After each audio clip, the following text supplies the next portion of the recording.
So I'm Danny Altmann. I'm Professor of Immunology at Imperial College London.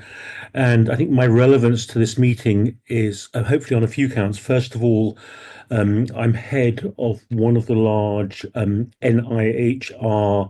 long COVID cohort studies, which is called WILCO, which stands for Working Out the Immunology of Long COVID. So the clue is in the name. I'm also a trustee of Long COVID Support, also co-author of the Penguin Long COVID Handbook. And I've spent quite a large part of the last 4 or 5 years um, thinking about long COVID and trying to understand what it is and what we do about it. Um, Perhaps one other part of relevant background is that for quite a lot of my career, I've been involved in research on autoimmune diseases, um, things that have imposed a very large burden of disability, like multiple sclerosis, rheumatoid arthritis, type 1 diabetes. And, in my research lifetime, not down to me, down to the whole field, I've been really just aghast at the rapid progress and how incredible the kind of immunological toolkit, if you like, is in terms of therapeutics that have really transformed the outlook for those patients. So I guess part of my message is, as a field, we can deliver when given the resources and actually improve people's lives. So why not for long COVID as well? Another perhaps piece of relevant background is that I came into the pandemic having been working with an infection in Brazil called chikungunya virus. It's one of those ones, a bit like dengue or Zika, that you get when nipped by a mosquito. But the relevance to the countries where it occurs is that it's not just the fever and rash and malaise and all the things you get during the acute infection itself. It's the burden that it leaves behind for months or years afterwards of a kind of chronic arthritic-like disease. So, if you like, a prototypic example for thinking about things like long COVID, the sequelae of virus infections, and the need to address the damage they can do to individuals and to the health service. Because if I could leave you with one clear, simple message at the end of this, 7 or 8 minutes from my knowledge base and experience, it's that long COVID is here. It's real. Yeah, it's a real pathophysiology, real stuff wrong with pathways in your body. It's ongoing. And it's wrecked the lives of 2 million people in the UK, 400 million around the world, with an annual drag on the economy in the UK estimated at least 2 billion. And the key bit from what I've already said is that from all I know about these kind of pathologies, um, with a little bit of momentum and a little bit of will to address it, we really could, and we could improve the lives of those people and get them back into the economy and back into their lives. It's treatable, or it should be treatable. A few facts and figures from the last ONS data. We estimate something like 2 million people variably affected, including over 110,000 children. And to be absolutely clear, this isn't sort of trivial or psychosomatic or subjective, or simply a failure to convalesce quite as fast as the others. Um, this is people who've now often been variably unwell for up to 5 years. In many cases, it's really pushed them out of employment, out of education, sometimes out of their homes and houses. Um, if I think about the cohorts I know best, including our own Wilco cohort, I often tend to think of them in roughly equal thirds as the ones who know they're affected and never returned to baseline health after their COVID, but are getting on with their lives. The ones who are, perhaps significantly impacted in their everyday lives, um, but have found ways to mitigate, to adjust, and are getting by, but by no means in the way that they were before. Um, and another third who are really very severely affected, who are really having difficulty returning to life in any kind of normal way at all. And often those are the people who are looking at, or have given up their jobs or moved to part-time work or alternative employment or taken early retirement and, shifted from being, contributors to the economy to needing to be supported by that economy. Um, and, well, you can see my direction of travel that this doesn't seem like a civilized way to proceed for a nation or for an NHS when we could do so much better.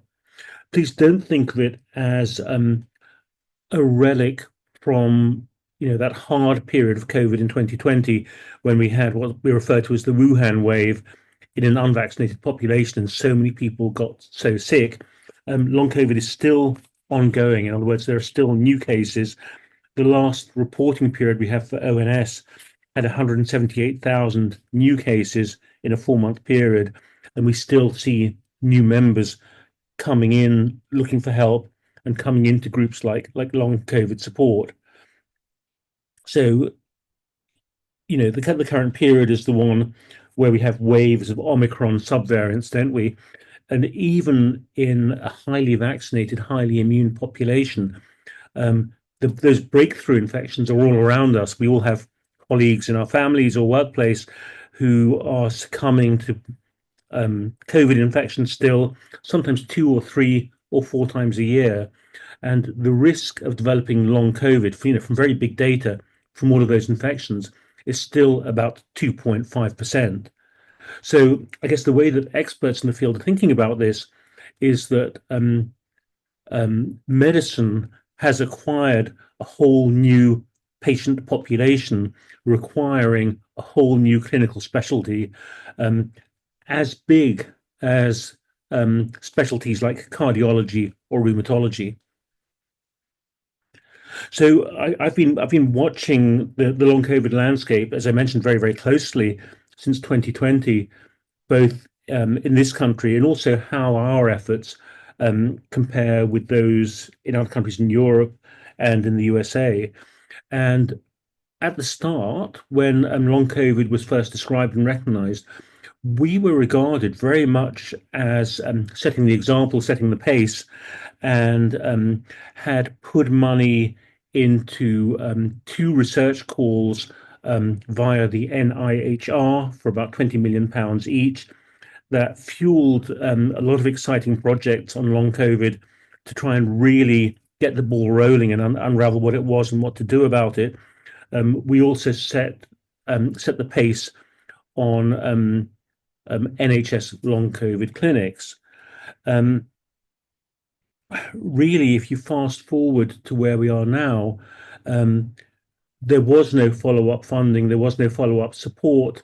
The research has kind of fallen off a cliff edge with no follow-up funding to support it.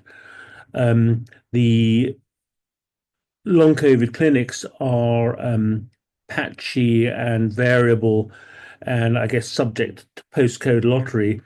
But I think it's probably fair to say that most long COVID patients in the country don't feel like they're supported, don't feel like there's any medical management on offer to help them return to health and return to work. And we've kind of driven ourselves into a vicious cycle where because we don't really have long COVID services, we don't really have anything to offer. GPs have stopped using the reporting codes to diagnose and report long COVID because there's no point. Why would you raise false expectations in your patients if you had nothing down the line to offer them? Therefore, reported numbers dwindle lower and lower, and this somehow serves to justify the fact that that we don't need any services anymore, and it's gone away.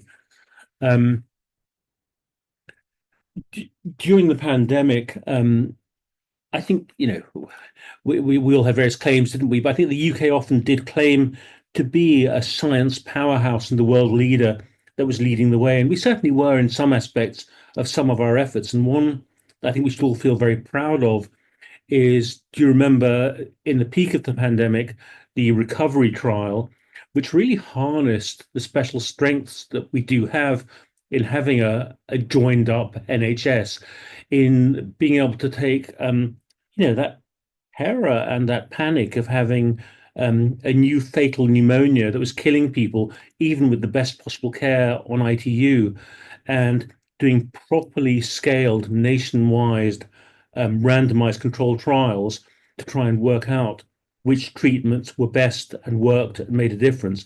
And that transformed treatment all across the world. So if we could do that with relatively low cost for acute COVID, we can do it again for long COVID if we can only take the initiative, bite the bullet, and do it. So if I think about the research landscape, there are so many hypothecated therapeutics that could help people with long COVID if only we'd done the trials and knew which ones really, really work. There are so many biomarkers that have been proposed that could really help us. So obviously, when I say biomarkers, I mean that it's really hard to grapple with diagnostics and referral pathways and clinical trial endpoints unless your GP can tick a box and order a test in the hospital lab.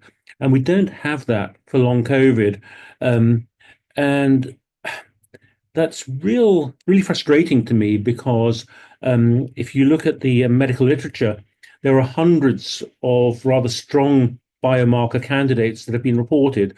What we haven't done is get the research to the finishing line and get international or even national consensus on which ones are meaningful, validated, usable, and start using them. So I think it's down to us. We can still be a science powerhouse in this area. We really have the nous on board already to make a difference to the lives of these 2 million people. And to me, it feels like a marker of a civilized society and a fit for purpose health service that we just don't just turn them away and gaslight them, but that we use our resources to do something for them. So, well, how can I finish? I'm a scientist, not a politician. I know about as much about making policy as you know about T-cell receptor rearrangements. But I feel that if I knew that I had 2 million people in my electorate chronically unwell, unable to go about their lives and contribute to the society, and an associated £2 billion drag on the health service and the economy, and I could mitigate that for a tiny, tiny fraction of that cost, I'd certainly give it a go. Thank you.